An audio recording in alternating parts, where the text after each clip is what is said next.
Sommige mense kyk op sosiale media na vrolike prentjies oor Kersfees en neem aan, almal voel onstuitbare vreugde gedurende die vakansieseisoen.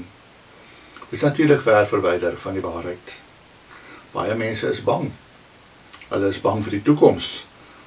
Hulle is bang vir die hede. En hierdie vrese weerhou hulle daarvan om Kerstyd te geniet.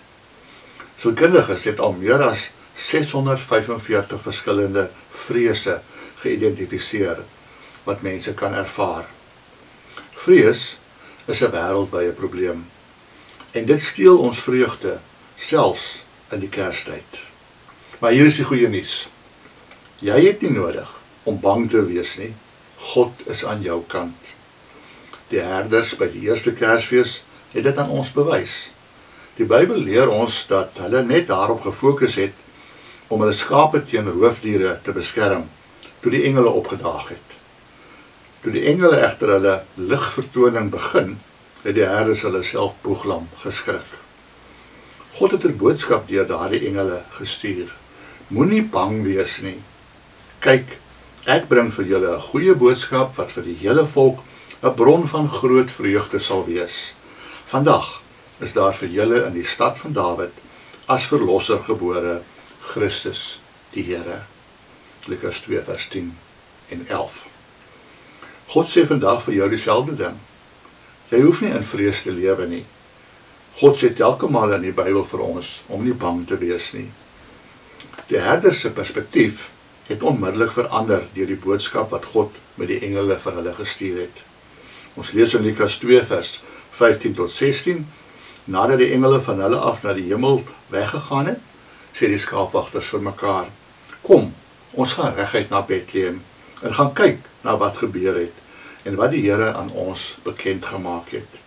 Hulle het toe haastig daarheen vertrek en Maria en Josef en die kindjie wat in die krib lê, daar aangetref. Die herders het nie geloop om na Jesus te gaan kyk nie, hulle het gehardloop. In vers 17 lees ons dat hulle daarna die mense vertel het wat oor hierdie kindjie aan hulle gesê is. Mense was saam met hulle bly toe hulle die goeie nuus ontvang het. God het hulle vrees geneem en dit verander in 'n feesviering. En hy sal dit vir jou ook doen. Wat is vir jou in Lukas 2 verrassend omtrent die herders ontmoeting met die engele? Watter vrees is vir jou die moeilikste om te oorkom? En hoe het God jou gehelp om minder bang te wees? Moenie opgee nie. Kyk op. Kom ons bid saam. Hemelse Vader, ja, daar is baie dinge waarvoor ons bang is.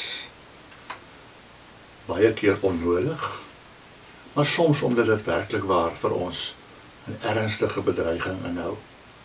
Soos siektes, soos ons finansies, soos dinge wat maar so deur mekaar gaan in ons wêreld en in ons land. Maar help vir ons, Here, om net op te kyk en te sien dat U saam met ons is, en dat U ons sal bystaan, selfs as die ergste met ons gebeur, sodat ons vrees minder sal raak, veral in hierdie Kerstyd. In Jesus se naam. Amen.